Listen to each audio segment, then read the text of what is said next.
Don't know me, my name is Nick Cronus, and it is my privilege to introduce my friend, our guest speaker, Chris Lambert.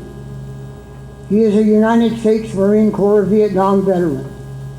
He served with the Alpha Company, 1st Battalion, 5th Marines. In January of 1968, he was wounded 3 times and received 3 Purple Hearts in the Battle of U City. I was wounded twice, but I only got 1 Purple Heart, and I was not about to go for 3. He is also the chaplain at the VA hospital at Mather Field, and the chaplain as a member of the Military Order of the Purple Heart chapter that meets in Folsom, California. Please welcome Chris Lambert. Thank you.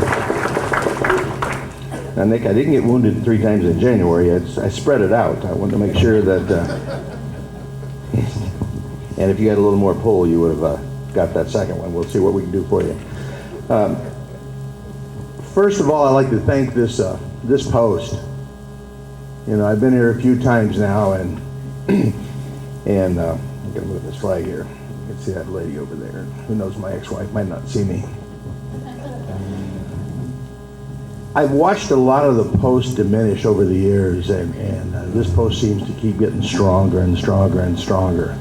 And being in and around different organizations, it only gets stronger because it's accomplishing something. So, you know, my hat's off to this group and how you work together. I'd also like to thank any 8404s, if there's any corpsmen here. For some reason, we forget to thank you guys. And I wouldn't be here. And last but not least, my lovely bride. Now, there's a lot of wives in this world that think ahead, but she knows I love to wear dark slacks. And she's got to be the only wife in the world that would get black camouflage socks so I could be in uniform while I'm up here in front of you people. And the truth is, her dad fought at Guadalcanal, Peleliu, Bougainville.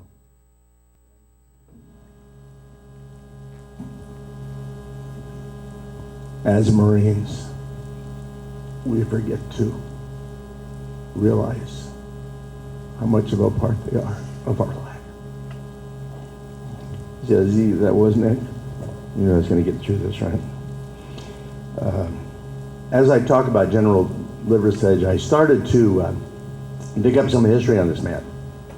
And if we go right straight to Iwo Jima and we don't talk about some of his history, it's tragic. And I mean, it's absolutely tragic. It really blew me away. And to set it up a little bit, to me, there's 4 pieces of Marine Corps history that are really, really profound. And one of them is Triple E. Okay. For some of the youngsters in this room, in 1800, President Jefferson got tired of Muslims, of all things, I'm not being political, kidnapping Americans and taking our ships. So he sent us to Triple E, and there was a big firefight there called Mar for you Marines. And from that point on, we didn't have a problem any longer. But this war we're fighting now has been going on for a long time. The second piece, Halsey Montezuma, that red stripe down our trousers. You say pants until the drill instructor beats you to death a few times and they become trousers. Women wear pants, men wear trousers. The third, excuse me, the third is Belleau Woods. Belleau Woods really put us on the map, if you will. We got to wear the French Bourget, and then naturally, Iwo Jima. Iwo Jima is the glue. Iwo Jima is the piece that will be iconic in America forever. I don't care what happens after this. Right? And Liversedge got there. And as I read how he got there, this is going to be kind of boring for a minute, and I hate stats, but you're going to get them for just a second. The only stat I like is when my wife's telling us about our retirement. He was born here in 1894, which some of you know, it's right there, in Volcano, and he went to Berkeley. And I was thinking about that, you know, trying to get to Berkeley. Naturally, he didn't commute every day. But I told Susie, I said, to get from Volcano to Berkeley, the time it would take back then, you and I can leave here right now, drive to the Sacramento airport, get in a plane, and end up in New York sooner than he would do that. And as I studied his career, I started thinking about the time. I believe that General Liversedge spent more time traveling to duty stations than I did as an enlisted Marine. And I'm going to run by him real quick, but it's in 1917 he enlists, in 1918 he's commissioned, 1919 he goes to France. 1919 also he comes back and goes to Santo Domingo. In 1920 he goes to Baltimore to play for the football team in the Marine Corps. Right? Played against the Army, so hoorah. Same year he goes to Antwerp and wins a bronze medal in the Olympics. Okay. In 1921 he goes to Annapolis. 22 he goes to Marine Barracks, Quantico. Still in 22 he goes to Haiti. 23 he goes back to Quantico. 24 he goes to Annapolis again, and then to the 24 Olympics. Now he's only been in the service for seven years. 25 he comes back west, he goes to Mare Island. 26 he's back to Quantico. 27 he goes to China. The same year Babe Ruth hit 60 home runs, by the way. Nick remembers that. We don't.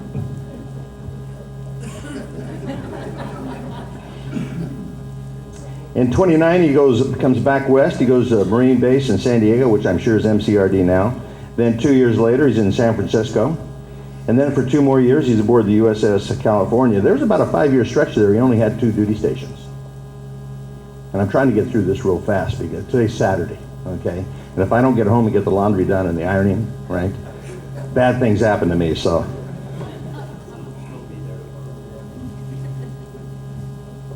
I like this guy. 36, he ends up in Philadelphia at Marine Barracks, the Naval Shipyard there. 37, 8, and 9, he goes back to Quantico. In 1940, Spokane, Washington. 41, San Diego again. 42, he's at American Samoas. 43, he goes to Pavuvu. And I have a piece over here that usually people ask me to speak because I don't do this. I try to speak from the heart, and I try to share something that's really close to me. Working in the chaplain's office at Mather. Okay, I'm not the chaplain. I have to correct that. I am a volunteer there. The government says if you call me a chaplain, then we got all kinds of problems. About 1 veteran a month dies. And it isn't suicide. You hear about the suicides. But it's from alcohol, it's from drugs, it's from trying to live with the pain of 4, 5, 6, 7, 8, 9 tours. You know, when most of us in this room fought, you know, America helped us. Right now, less than 1%. And about the time that I want to go home, buy another golf cart, stay on the golf course again and hide, I carry this picture of my dad. And this, if anybody was at MCRD in 42 or 43, you might have seen this cover. This is his drill instructor hat. And there's a picture I carry of him being trained at the island of Pavuvu in 1944. When I did this in 1943, Liversedge turns Pavuvu into a training island. And this became a lot more personal to me. I don't know if you want to see this, but I'll pass it around. And for you guys that were at MCRD at that time, you might not even want to ever see that hat again. And then finally in 1944, he ends up in Iwo Jima. Now by that time, if you understand, right, he didn't have internet. Right? He didn't have that cell phone that has more information in it than we used to get on the moon. Right? He had telegraph. He had telephone part of the time, and he had mail. very little air transportation. And he developed the skills to run that unit that helped take Mount Suribachi. When I figured it up, he had 28 duty stations. He was in Quantico 5 times. He was on the West Coast 9 times. He was in Annapolis twice. He was in 2 Olympics, China, the South Pacific, and then Iwo Jima. And at the very end of his career, he ended up with the occupation of Japan. And then he came home, and in 1951 he passed away. I got through that really fast. That's not the legacy that I really want to talk about. The legacy that I want to talk about is the men that followed him. The Nick Coronas. Did I say it right, Nick? Before him. The Fraser West, Colonel West. You gentlemen that set the stage for us. And what General Liversedge did was, not only was he a great Marine, but when he came home for the reason that we all fight for, the freedom to be a good man, a good husband, and a good American. And some of the Vietnam vets might not want to hear this, but some of us dropped the ball, myself included, when we got home. When we were here the other night for Fraser West's ceremony, I remember his daughter saying, never cuss in front of a woman. And he had some real basic skills that we've lost. And if we get those back, America can come back to be the America that I grew up in. And if we don't, sooner or later, it's going to be real ugly. Last year at this time, when I listened to the General speak, as we left, and Mrs. West, I hope you hear this. As we left, I watched Fraser go out the back door, and excuse me for calling him Fraser, it's Colonel West. I was with my wife. You know, in your 90s, it isn't really easy to walk anywhere. But I watched him walk out the door, and he struggled up the stairs, and I was, do I help? Don't I help? No, he didn't ask for help. Don't enable him. That's what he wants to do. And he got in his car, and he drove around to the front, and you know what he did next. He got out of the car, and he opened the door for his wife. Pretty close, huh? Didn't think I was watching, did you?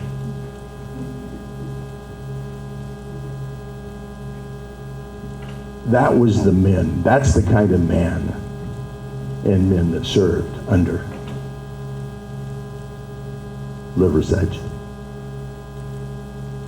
Now, at his memorial, when we walked in here, this man has never, I've never came in this room, this man hasn't made me feel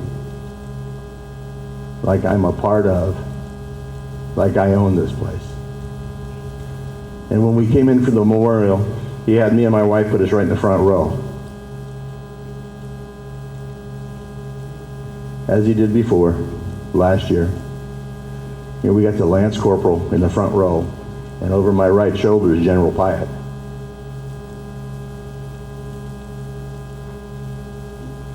During that ceremony, we had to get up and sit down, get up and sit down, get up and sit down, what, 4 times, 5 times? 5? Yeah, who's counting, huh? And during that ceremony, we had Mr. Green next to us, is that correct? Frank White. Well, I had the color. Right? We had Frank White next to us. I think he's 97. Needless to say, it's not real easy for him to get up and down either.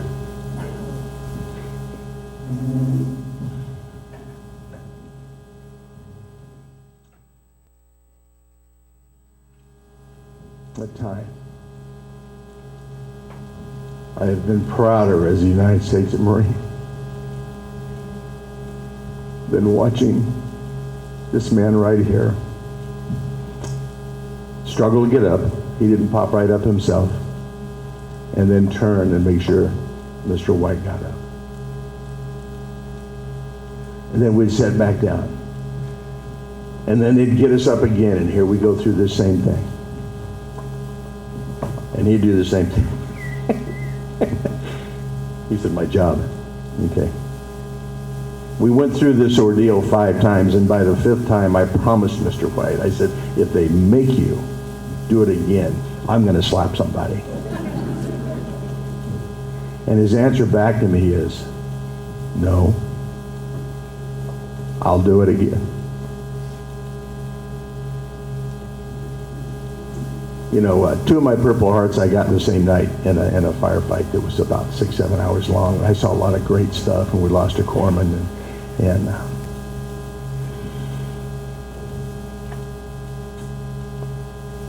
it sounds kind of funny, but I compare those nights. And the thing that I believe about this generation, you know, when Tom Brokaw wrote that book, The Greatest Generation, I was really ticked. I got to tell you something. I read that, and I read what your generation had done, and I wasn't thrilled at all. What about us? What about the Vietnam vets? You know, we got spit on and cussed at and blah, blah, blah, blah, blah, blah. And I was really kind of a whiny guy, but the truth was, he was correct. That generation came home and bought a home, came back and bought a home. They didn't sell it in 3 years to suck the equity out. They stayed in that home for 20, 30 years, 40 years. They raised a family. I've never been to a function that Nick's daughter and son-in-law don't come to. This generation, when they came home, they taught us that our value isn't about the car we drive.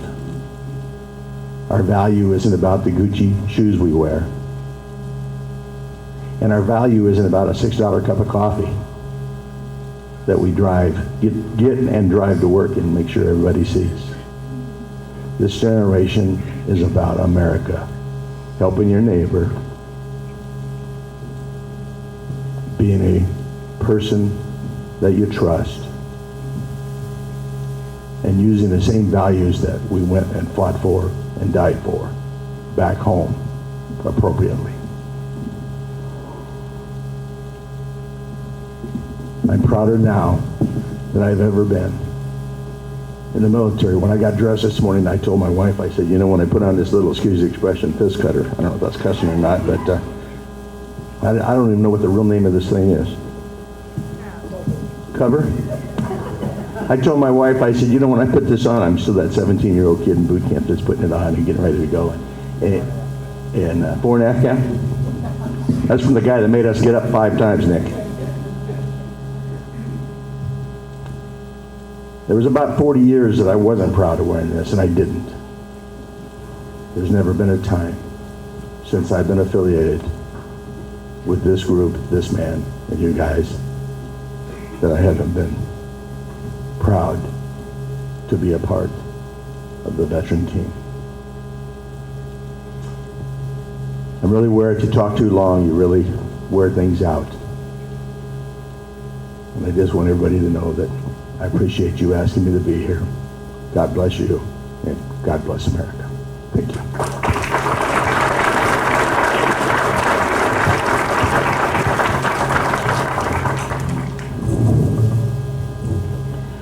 I would like to recognize some of the veterans that we have in our midst right now, and people from the World War II era. Could you please either raise your hand or get up? World War II, we got one here. He's making it. Now, I would like to further introduce Richard Washburn. Yes, you certainly may. Yes, sir.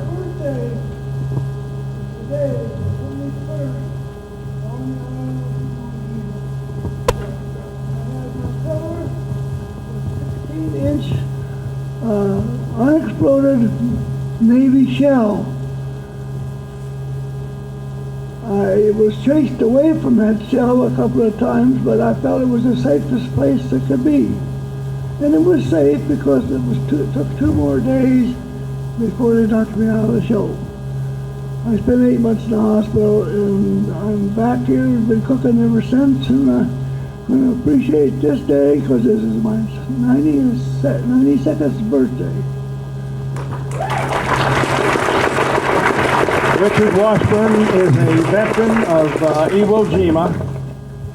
Were you, Richard, were you protecting or getting the airfields, or did you do Mount Suribachi? I was a gunner, and we proceeded up the island to take the second airstrip, and that is where I was wounded. 6 or 7, can't tell you for sure, but I wish I could. 6 or 7 of the guys were killed in front of me in one blast. Wow. I was saved, was not touched, but a few seconds, few minutes, whatever, I was hit in the shoulder where I was carrying a machine gun. Now, I'm not telling you a personal story. I'm telling you a story about war. I was knocked down with this cell and eventually got up, took off all my clothes that I could because my right shoulder was gone. And I looked up, and in the trench about 20 feet or distance to you was a Japanese levering his rifle on my head. I don't know how I got out of it. I got out of it, and he hit me in the shoulder instead. 8 months later, I was back ready to go again. Thank you. I think That's the crazy. Thank you, Richard.